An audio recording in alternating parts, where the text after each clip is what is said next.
This is NC Spin, an unrehearsed discussion on issues of interest to North Carolinians. Now, here is your moderator, Tom Campbell. Welcome. You've heard and read the spin the media and the politicians have put on the issues of the day. To get the correct spin on what's going on in North Carolina, let's introduce you to our panel of experts. They include Becki Gray with the John Locke Foundation, former Representative Leo Daughtry, former Attorney General and Secretary of State Rufus Edmisten, and current NC Policy Watch Executive Director Chris Fitzsimon. Well, this week's show deals with several important issues, including rulings on the separation of powers between the legislative and executive branches of government, the different visions for our state, and new proposals for the state health plan. And as always, we're going to ask the panel to tell us something we don't know. Let us begin. A three-judge panel of Superior Court judges has ruled on 3 lawsuits relating to the powers of the legislative versus the executive branches of government. They were specifically dealing with laws passed by the General Assembly in December that merged the Ethics Commission with the State Board of Elections, the reduction in the number of exempt employees the governor can hire, and the confirmation of cabinet secretaries by the state Senate. The court sided with the governor on the first 2 and the legislature on the latter confirmation issue. Rufus Edmisten, I don't want to talk about these issues in more depth, but as the former Attorney General for our state, how significant were these rulings? Extremely. But let's start with the Constitution. It says in Article 1, Section 6, that the legislative, executive, and judicial branch of government shall stay separate and apart forever. That's the only state constitution I know, Leo would agree, that says that. Now, in 1982, there were a lot of things going on. You had the Bone decision that said the legislature couldn't pack the Environmental Management Commission. You had my ruling, got raked over the coals for, which said that the Advisory Budget Commission was an executive branch agency and the legislature had no business meddling in it. What I see over the years is that the legislature is getting away from 1982. They had several rulings about this. They were saying, mind your business wherever you are. And now more and more and more, the legislature is putting themselves on boards that are executive in nature, and the Supreme Court needs to resettle what they decided in 1982. Leo, you're a lawyer. Is there any doubt in anybody's mind these rulings are going to be appealed? I'm sure they will be appealed. And I think Rufus is right. The separation of powers is so important to make sure that the legislative branch and the executive branch don't get in each other's way. There's always that little rub between the governor and the legislature. It's always been that way, and it is a problem that, particularly when you have 2 opposing parties fighting over who controls what, that's a problem. The court usually has to decide what is the right thing to do. And we have arguably the weakest executive or governor in among any of the states in North Carolina. Isn't that correct? I think that's right. Becki, what happens if what happens in the interim if these decisions are not immediately reversed? Well, I think that we will see an appeal from the governor's office on some of these. Interestingly enough, Berger's spokespeople, after this was handed down, really left it open and said, we'll see what happens through the courts or through the legislative process. So I think what we might see are some changes made to those decisions, whether it's the ethics in the election board or whether it's the governor's appointments to his staffing, that we may see those tweaked, reintroduced as a bill, would go through the General Assembly, would go to the governor's office, and then, perhaps he might veto those. Would they override them? Would it eventually end up in court? But using the new legislation, the tweaks to that legislation based on what these 3-judge panels have said, I think we might see that happen. All right, let's talk about this legislation that was passed that combined the Ethics Commission and the State Board of Elections. And Leo, let me get back to you for just a second. What was the logic behind this? You were in the legislature at the time this was. What was the compelling reason why the legislature wanted to do this, or was it just to get back at Governor Cooper? I don't know what their intent was, but it was certainly economy of scale to put the 2 together. It would seem to me that it'd be a good fit, but I do think that the court was right that they are dealing in areas that the governor should be working in rather than the General Chris, Assembly. this goes back to Governor Pat McCrory sued the state over the Coal Ash Commission. And he basically said, hey, look, this is an executive branch agency, and if you take away my appointive power, then you take away my ability to be able to administer this executive branch. Isn't the State Board of Elections and the Ethics Commission to a certain extent, aren't they the same thing? Well, they're not the same thing, but they're in the same neighborhood, and the attorneys for Governor Cooper certainly used that argument in the Coal Ash case many, many times in arguing this case. And I think, you know, we may not have the perfect system for the Board of Ethics and for the Board of Elections or the Ethics Commission. I think it was made even worse by the way the General Assembly did it, sort of at the last minute in that hastily called special session. If we're going to restructure those things, we ought to have a long, thoughtful study process that includes the executive branch and everybody if it's not working. The court found, as Leo mentioned, this is primarily an executive branch function, and the legislature overstepped its bounds. And I'm not sure what they can tweak if the court has said, if this is upheld by the Supreme Court, if the court has said this is in essence an executive branch agency. Tom, I think the legislation about having confirmation of the governor's cabinet. I was going to ask you about that. Is pretty well correct. The Constitution because the does. Constitution says they can do it, and these other rulings are based upon the constitutional provision I quoted a moment ago, and I don't think there's much at the appeal for that. All right, but on this business with the merging of these two, Becki, I asked Leo, and frankly, he didn't specifically answer so far as taking away the appointive powers of the governor, but in this particular instance, currently, the governor appoints the State Board of Elections. Now, this new board would be 4 Democrats, 4 Republicans, which is not bipartisan. Which is bipartisan, not like it is right now. The governor has more current appointees than in his party, and they are selected in different ways than just gubernatorial appointment. Why is that? What's the logic behind this? I think it's to put a bipartisan group together to but then they turned around and said it had to have elections in the Ethics Commission. It had to have like a 60% vote to pass anything. And it's also going to be chaired by Democrats in odd-numbered years and Republicans in even-numbered years. Well, guess when the elections are? Yeah. The big elections in North Carolina for the General Assembly, for Congress, for governor, it's still going to be partisan. Well, I don't think it makes any sense, Tom, just to answer your question directly. It doesn't make any sense. But I will tell you, I think it does make sense to combine or at least make closer, working in conjunction, the Ethics Commission and the State Elections Board. I like having those in close proximity to each other, if not actually combined, because what they do is so closely related. How do they make a decision? I think that makes sense. Well, it's a tie. How do they make a decision? Well, they can't, because the legislation says they have to have, what is it, 60% Again, perhaps we need to tweak that. Yeah. I'm wondering about tweaking the whole thing.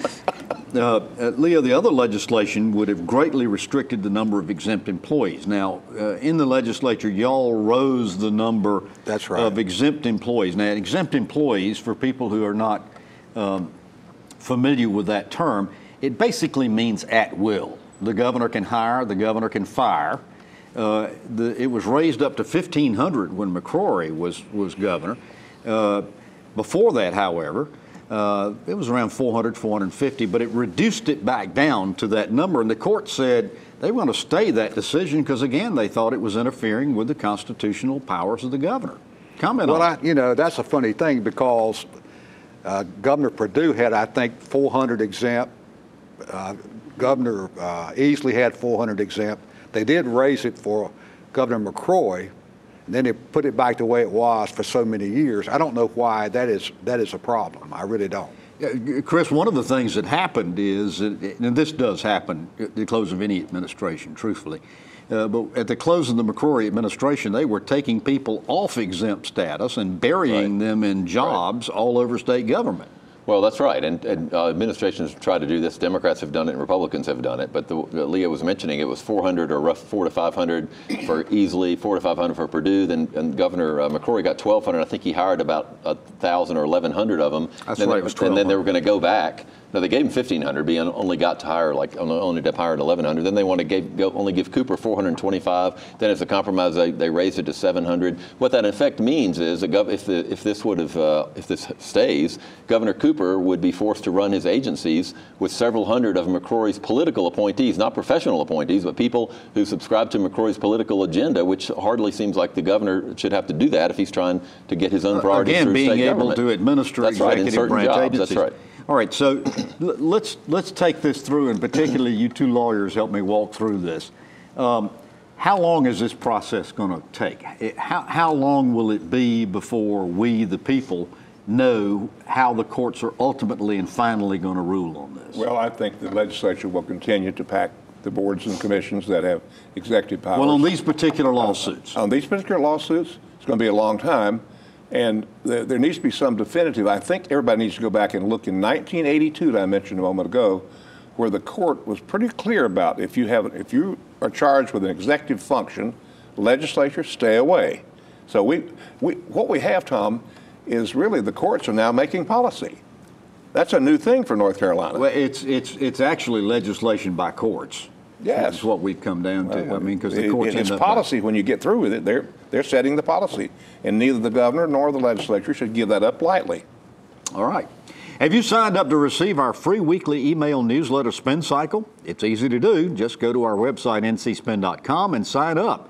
And while you're there, you can view the latest NC Spin show, get video footage and perspective pieces not seen anywhere else, and read my weekly column. Get more balanced debate for the Old North State at ncspin.com, NC Spin on YouTube, or on Twitter at NC Spin Tweets. We're going to take a break. After that, we're going to talk about 2 visions for North Carolina. NC Spin will return after these messages. In 2011, our farmers asked for 6,500 seasonal workers. Only 7 Americans showed up to work those jobs. Immigrant farm workers aren't stealing American jobs. To say otherwise ignores the facts. When farmers don't have enough skilled workers, crops go unharvested and farmers lose money. Consumers face fewer choices and higher prices. This is not acceptable. Tell Congress it's time to fix our broken immigration system. North Carolina is a great state with great assets. Among them are 180,000 state employees. Our legislators are considering important decisions regarding working conditions, health insurance, retirement benefits, and pay for state employees. Scenic is the one voice at the table when those decisions are being considered. Scenic is revitalized and refocused. A stronger Scenic ensures a more effective voice. Learn more at www.scenic.org. We now return to NC Spin. Last week we talked about the State of the State address by Governor Cooper and the response by Senate President Pro Tem Phil Berger. Cooper wants to invest surplus state funds in new and expanded programs, but the legislature last week initiated a bill that would further cut taxes and state spending. Leo Daughtry, it's evident we have at least 2 conflicting visions for the direction of our state. As a longtime legislator and former leader in the House, tell us, in your opinion, when is the correct time to invest and spend, and when is the correct time to cut and save? Well, first of all, I have heard 14 State of the State addresses, and the only one I remember was about the second one or third I had heard. I was in the very back of the chamber, and the governor walked in and walked over and shook my hand and said, "Hello, Bob." The rest I don't remember. So it's all right for us to call you Bob from this point forward. There's never enough money, whether you're a Democrat or Republican. There's so many good causes out there that you want to do all you can do. And so when there's lots of money available, it seems that the General Assembly has an irresistible impulse to spend the money that they have available. The problem is, and I think the rule of thumb ought to be, that when you have good times, when unemployment is low, when the economy is really chugging along, then you ought to save money. That should be the time to save money. Well, Rufus, Republicans used to say that the Democrats were like a broken record. Their response to everything was the same thing, according to the GOP. When times are bad, spend money to start the pump. When times are good, spend money to expand and invest in the Republicans are almost guilty of doing the same thing in reverse, aren't they? Times are bad, cut taxes and cut spending. Times are good, cut taxes and cut spending. Well, like Leo, I've been around a while, and I don't quite understand what the logic is if you say we want to take care of all these things and you don't have the revenue coming in. Now, what I've noticed, though, is that the Republicans seem to be pretty good at spending on advantages for the very rich and for the corporations. They seem to believe that that's the way to stimulate the economy, and that's what you're talking about. There are two parallel thoughts that are totally opposite here, and it'll work its way out somehow. Well, let's be fair about this. There's no question about the fact in 2013, we can argue about the fact the state's economy was probably recovering a little bit anyway because of the cyclical nature of our economy and our budget. But when they cut taxes, the economy did begin to really take off. And in addition to that, our taxes were so much higher than our neighbors, our other states, that it was important for us to cut taxes. And when you cut taxes, people say, well, then you're helping the rich and the corporations. Well, it's an income tax that's graduated. So, in fact, you're helping those people who pay taxes. But that's not the case anymore, is it, Chris? No, that's correct. It's a flat tax now. But still, you have people who pay taxes. They're the ones who are getting the benefits. But when you talk about cutting taxes, and I agree entirely with what Leo said, but when you only talk about cutting taxes, it's like a partial score. You know, you also have to reduce spending while you're cutting taxes. And what North Carolina has done that has really generated this economic activity is, in addition to cutting taxes, they've also rolled back regulations. They have made smarter investments in education. They have made smarter investments in infrastructure, and that's what's generated this economic growth. So it goes beyond tax cuts. A couple of quick things. First of all, most states in the country are doing a lot better because the national economy has recovered dramatically. North Carolina's doing better than some states, not quite as good as a couple other states. So we made some decisions. Thank goodness the economy's doing better. Taxes may have played some role in it. Certainly didn't play the whole role. After the 2013 tax cuts, which I thought were too big and went too much to the top, most people on this program, including John Hood and Becki and everybody, thought, okay, we've just cut taxes a ton. Let's see how this works before we cut taxes again. The legislature didn't do that. They cut taxes again. They cut taxes again. Now they want to cut taxes another $1 billion. It's eventually going to be, when they do this round, if they do them, $3 billion in tax cuts. And remember, we're 44th in the country in per pupil spending. Principal pay, we're 50th in the country. Our average teacher salary is lower than every state that borders North Carolina. We have a huge waiting list for NC pre-K that we all agree helps at-risk 3-year-olds. It is time to stop cutting taxes, at least for a while, goodness sakes, and start finally getting back to where we're back up to the national average in all these programs. Let's chase this rabbit down the hole, Becki. Assume the legislature, the House wants to cut $500 million in taxes, and the Senate says they want to cut $1 billion in taxes. What does that mean? What happens? Doesn't that reduce the availability of revenues coming into the state? Sure it does, but in addition to that, as I mentioned, you've got rolling back regulations, you've got smarter investments in education. You know, I disagree with Chris. We've put substantial resources in education, focusing that money in the classroom instead of a lot of other things, making good investments again in infrastructure. All of this drives the economy, so you begin to have that economic growth, and with that, you have more revenue. Also, you know, prioritizing what government can and should do. There are always needs. Tell the principals in North Carolina who are paid 50th in the country that we've done well. Well, how about the state employees that didn't have a decent pay raise in 10 years? Rufus, well, how about the retirees too? I was getting ready to say, if we're cutting revenue, if we're essentially cutting $1 billion out of the state revenues, what does that do for pay raises for everybody? Well, they can forget it. And what I keep thinking about, the recipe that my dear friend Becki talks about, is what they try to do out in Kansas. And that is a train wreck right now. The difference there is they didn't cut spending. And that, you know, again, you can't just cut taxes and that's the end of the story. That's only the partial score. The other part of the score is you have to cut spending as well. And given the likelihood of all the big changes coming out of Washington right now, like the repeal and replacement of Obamacare, potentially Medicaid block grants instead of the current funding system, and President Trump's recommendations on budgets. I guess the first question is, do you think the Congress is ever going to be able to get a budget passed in time for the October 1st fiscal year start, Leo?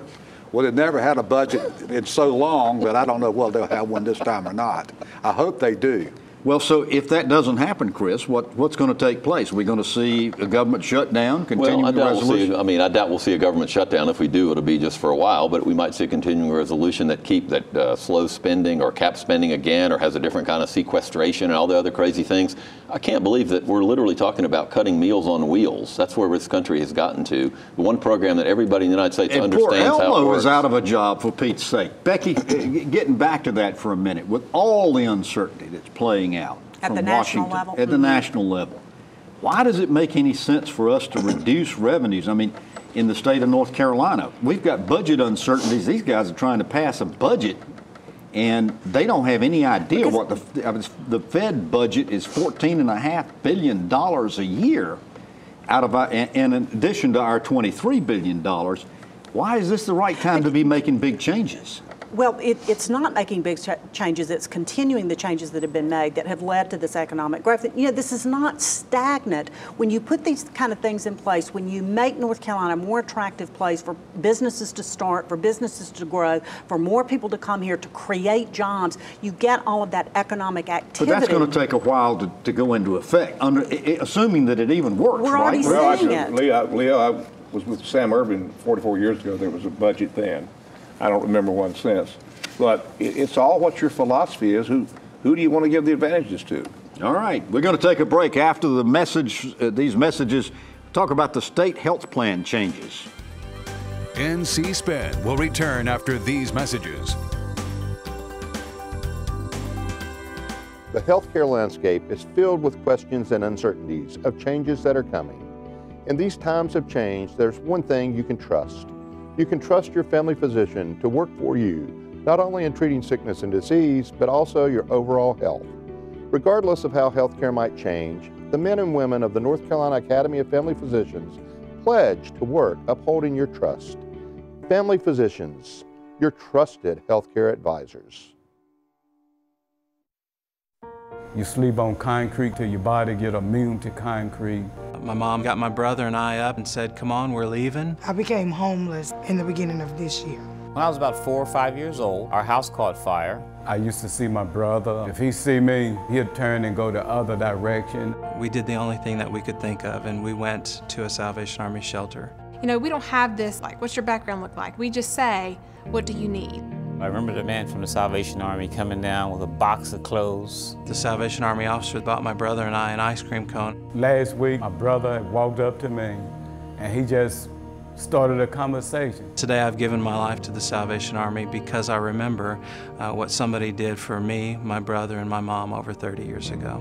The Salvation Army for me means hope.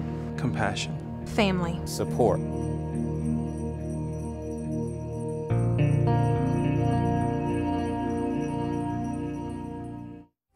We now return to NC Spin. More than 650,000 state employees, families, and retirees are covered by the state health plan. Dale Falwell, the treasurer, announced this week the plan now has more than $42 billion in unfunded liabilities. And the plan's trustees approved measures to make the plan solvent. Chris, in looking at the plans, it appears that the proposals basically increase costs to employee. How do these changes make up the $42 billion unfunded liability? Well, they don't make up the changes. I don't think anybody thinks they'll make it up. I suppose the rationale is they're going to try to recover more of the costs from employees to stop the unfunded liability from getting bigger. And we still have to deal with that elephant at some point and figure out a way to do it. Although we just finished a segment where we talked about cutting $3 billion in taxes since 2013. The Senate leaders want to cut $1 billion this year. House wants to cut $500 million. These premiums charging to state employees will raise roughly $100 million. We also talked last segment about state employees not getting a reasonable raise in 10 years. So now we're not going to give them a raise, and we're going to make them pay more for the health care because the General Assembly won't come up with $100 million. Treasurer Falwell, Rufus, says that the goal here is to make coverage affordable for families of state employees, and that many state workers have to work 5 days every month just to pay for their coverage for spouses and dependents, and that we need these families. He calls them the lifeblood of having a solvent state plan. How does that make that solvent? Well, first of all, I'm glad that somebody is thinking about this. You know, I'm a retiree, and I don't know exactly how he expects the families just don't plan. People don't plan their families around the state health plan. And I'll put it this way. Nothing could be as bad as when the legislature was running the state health plan, and you ought to know that. And that, you talk about a separation of powers problem. Let's don't get back to that, for God's we can sakes. thank Tony Rand for that one, I think. So far as it goes, under the changes, Becki, the 70-30 plan, which many state employees are on, currently does not have any monthly premium to it. It's going to raise $25 a month now that employees are going to have to pay. The 80-20 plan would go from around $15 a month to as much as $50 per month. Falwell says this is going to stabilize the plan and predicts there's not going to be any more increases for 4 years. Given the rapid increases in the cost of health care, how can he make that prediction? Well, I think it's a commitment that he's making, not just a prediction, but I think it's a commitment that he's making as the state treasurer. And you know, you're exactly right. With these tremendous increases that we've seen in health care, nothing has been done to stabilize the state health plan, which is exactly why it's important to make this step. Now, you know, is it enough? Is it going to do? I don't know, but I really have to commend Treasurer Falwell for addressing this and doing something about it. Leo, you've been discussing this issue for more years than most of us want to remember. What's your opinion of these proposals? I think the constituents that live and work hear about a $15 a month health care plan, and they say, my goodness, that is great. What a terrific plan, $25 a month. I hear people at home talking about $1,200 a month, $2,000 a month. The state employees, there are lots of problems, but one thing about it, they have a Cadillac for a health care plan. Well, they have had. I'm not sure it's quite as good as it once was. But $15 is not a lot. Well, $50 for that matter. This is systematic of the whole health care problem we have right now. And that state health plan is just part of it, where we're duplicating services and doing all those things. All right, after the break, we're going to ask the panel to tell us something we don't know. NC Spin is brought to you in part by the North Carolina Farm Bureau. The Farm Bureau and Agriculture. We keep North Carolina growing.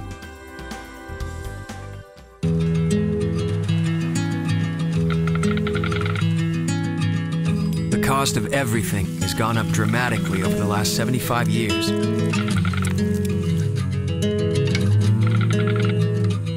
With one exception, keeping electricity affordable. That's the power of your co-op membership. Learn more at togetherwesave.com. North Carolina's Touchstone Energy Cooperatives, looking out for you.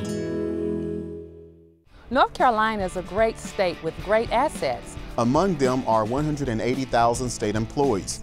Our legislators are considering important decisions regarding working conditions, health insurance, retirement benefits, and pay for state employees. Scenic is the one voice at the table when those decisions are being considered. Scenic is revitalized and refocused. A stronger Scenic ensures a more effective voice. Learn more at www.scenic.org. Don't have time for Tell Us Something We Don't Know, but last week the governor's veto of the judicial bill was overridden by the legislature. Any surprises to that? No. All right, you've heard our spin on the issues of the day. To stay informed all during the week, give your feedback and read my weekly column. Visit our website, ncspin.com, or catch NC Spin on Facebook and join us next week for more balanced debate for the Old North State. Until then, stay informed and watch out for the spin.